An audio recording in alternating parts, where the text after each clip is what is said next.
Hello everyone. आज के question answer की इस वीडियो में हम क्लास 12 हिंदी कोर का चैप्टर 13 का प्रश्न उत्तर लेकर आए हैं। चैप्टर का नाम है फणीश्वर नाथ रेणु। इनका कहानी है पहलवान की ढोलक। इसका क्वेश्चन आंसर हम करेंगे। कृपया कॉपी और पेन अपने पास रखें ताकि क्वेश्चन आंसर कर सकें। देखिए, पहला प्रश्न है कि कुश्ती के समय ढोल की आवाज़ और लुट्टन के दांवपेच में क्या तालमेल था। पाठ में आए ध्वन्यात्मक शब्द और ढोल की आवाज़ आपके मन में कैसी ध्वनि पैदा करते हैं, उन्हें शब्द दीजिए। तो इसका उत्तर देखिए कि इसका आंसर होगा कुश्ती के समय ढोल की आवाज़ और लुट्टन के दांवपेच में अद्भुत सामंजस्य था। जिस प्रकार से ढोलक आवाज़ करता था उसी का सामंजस्य करके लुट्टन का दांवपेच हुआ करता था।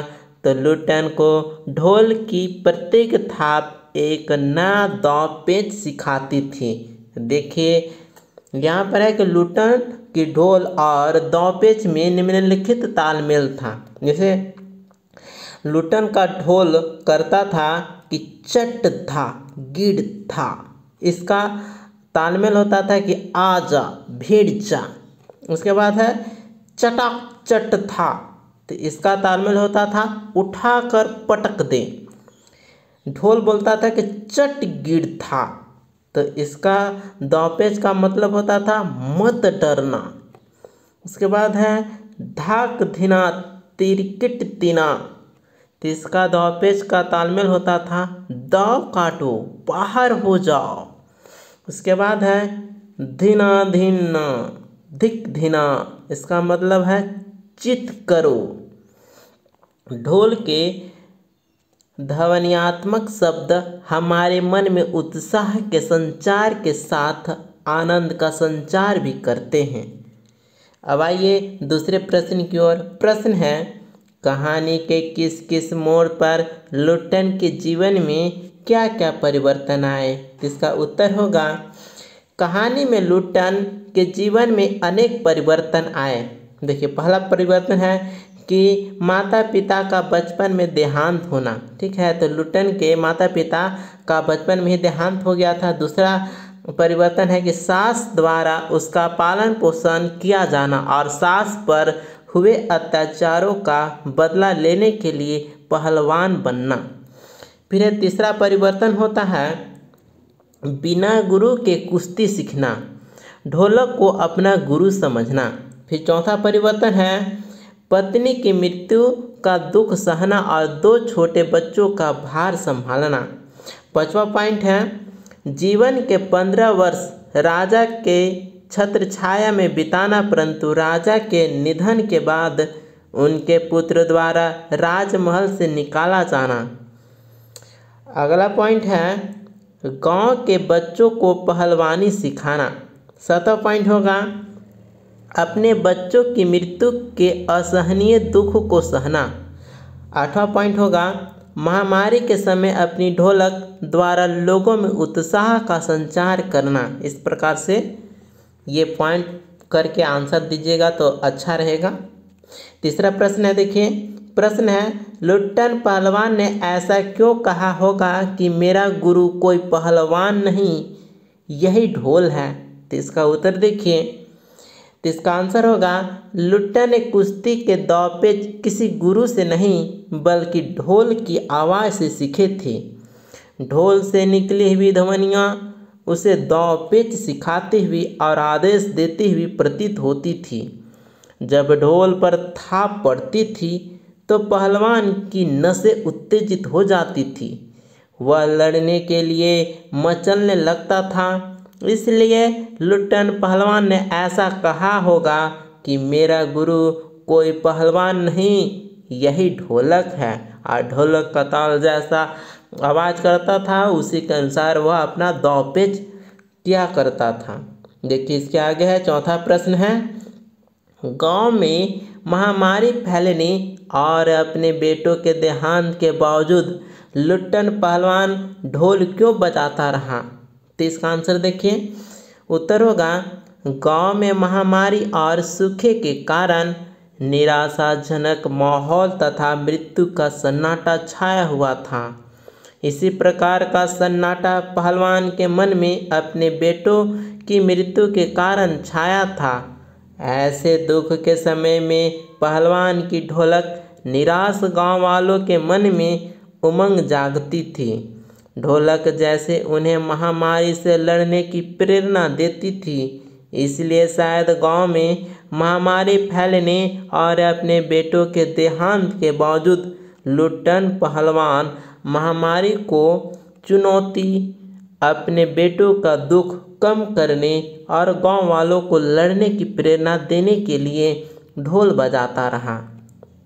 इसके बाद आइए अगला प्रश्न की ओर। प्रश्न है, ढोलक की आवाज़ का पूरे गांव पर क्या असर होता था?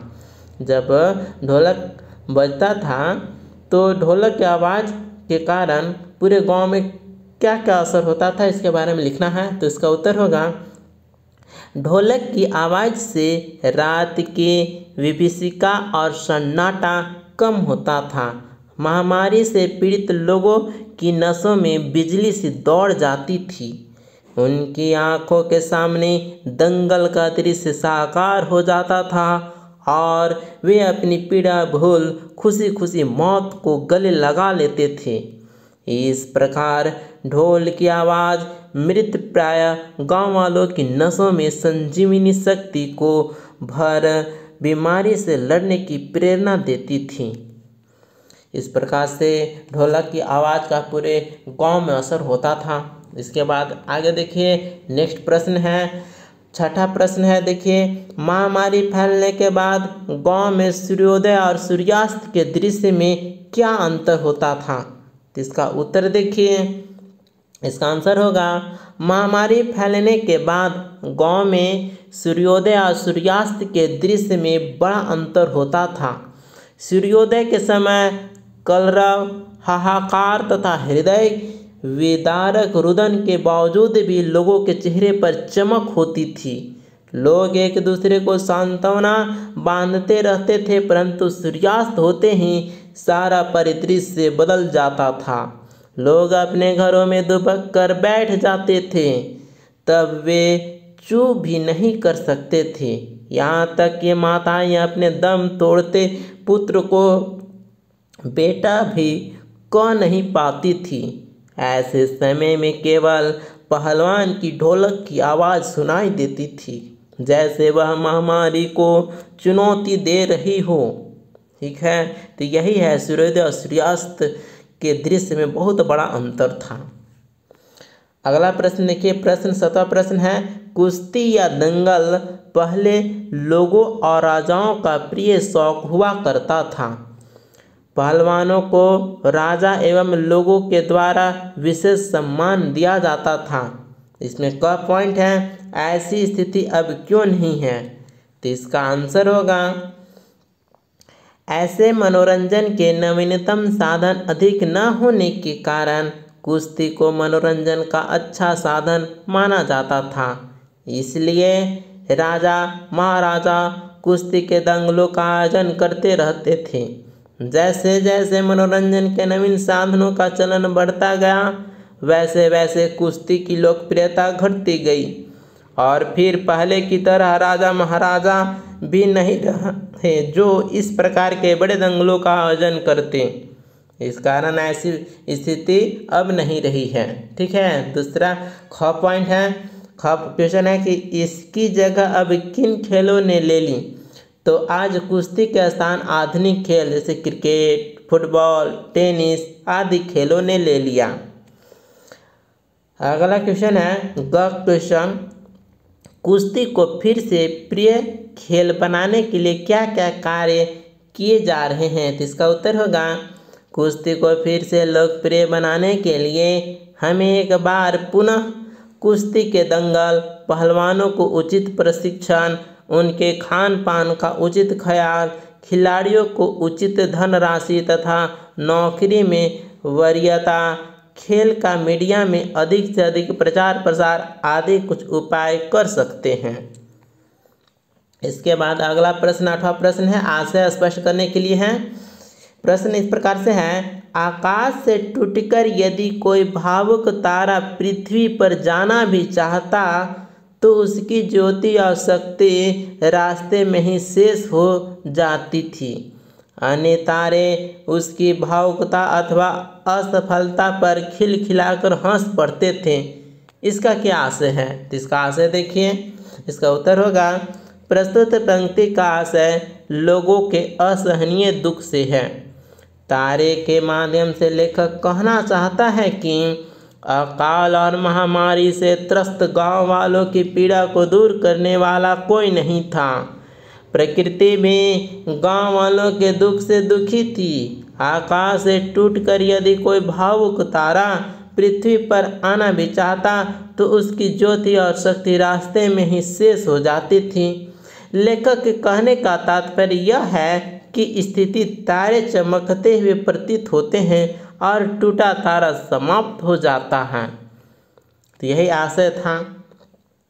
9वां प्रश्न है कि पाठ में अनेक स्थलों पर प्रकृति का मानवीकरण किया गया है। पाठ में से ऐसे अंश चुनिए और उनका आशय स्पष्ट कीजिए। ठीक है, तो पहला अंश है कि अंधेरी रात चुपचाप आंसू बहा रही थी। इसका उत्तर होगा, आशय है यहाँ पर रात का मानवीकरण किया गया है। गांव में हैजा और मलेरिया फैला हुआ था।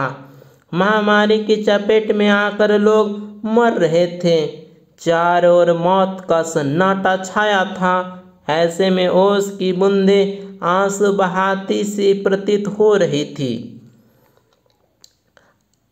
अगला पॉइंट है कि अन्य तारे उसकी भावुकता अथवा असफलता पर खिलखिलाकर हंस पड़ते थे। ठीक है, तो इसका आशय होगा, यहाँ पर तारों को हंसता हुआ दिखाकर उनका मानवीकरण किया गया है। यहाँ पर तारे मजाक उड़ाते हुए प्रतीत हो रहे हैं। इसके बाद हम पाठ के आसपास का प्रश्न उत्तर करते हैं। पहला प्रश्न देखिए, पाठ में मलेरिया और हैजे से पीड़ित गांव की दयनीय स्थिति को चित्रित किया गया है। आप ऐसी किसी अन्य आपदा, ठीक है, किसी अन्य आपदा स्थिति की कल्पना करें और लिखें कि आप ऐसी स्थिति का सामना कैसे करेंगे। ठीक है, यहाँ पर है करेंगे या करेंगे। ठीक है, तो इसका उत्तर देखिए, इसका उत्तर होगा, पाठ में मलेरिया और हैजे से पीड़ित गांव की दयनीय स्थिति को चित्रित किया गया है। आजकल मलेरिया और डेंगू जैसी बीमारी ने आम जनता को अपने शिकंजे में कस लिया है।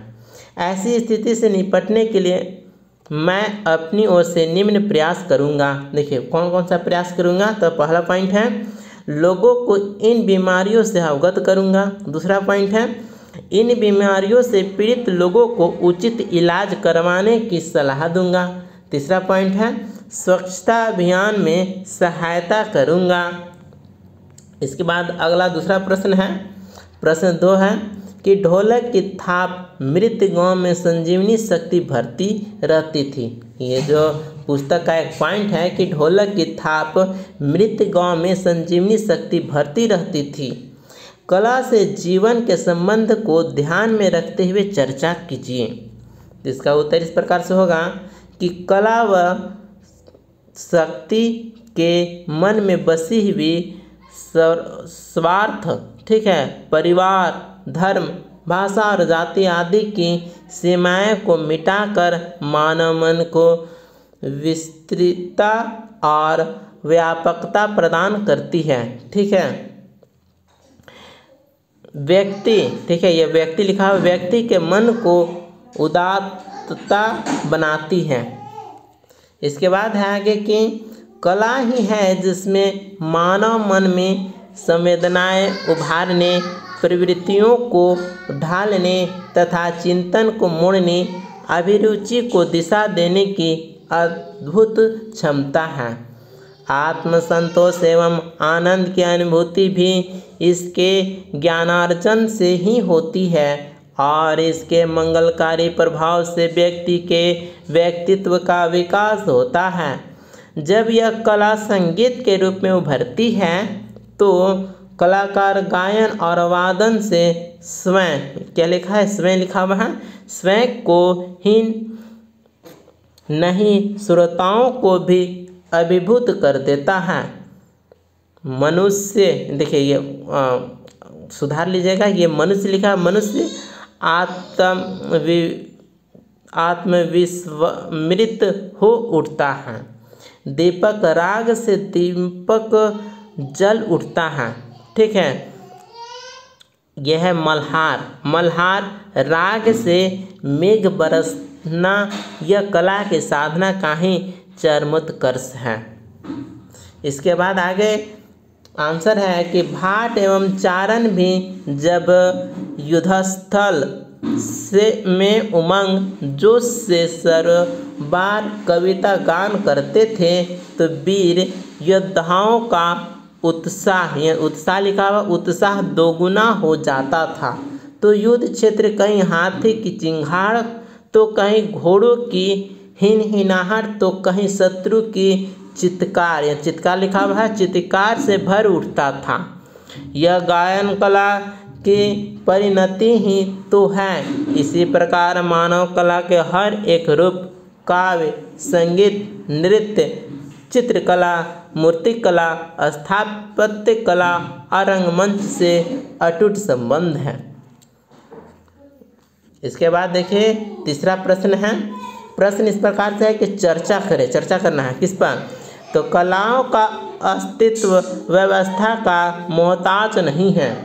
प्रश्न है कि कलाओं का अस्तित्व व्यवस्था का मोहताज नहीं है, तो इसका उत्तर होगा कलाओं को फलने फूलने के लिए भले व्यवस्था की ज़रूरत महसूस होती है, परंतु कलाओं का अस्तित्व केवल और केवल व्यवस्था का मोहताज नहीं होता है, क्योंकि यदि कलाकार व्यवस्था द्वारा पोषित है और अपनी कला के प्रति समर्पित नहीं है तो वह कभी भी जनमानस में अपना स्थान नहीं बना पाएगा और कुछ ही समय बाद गायब हो जाएगा।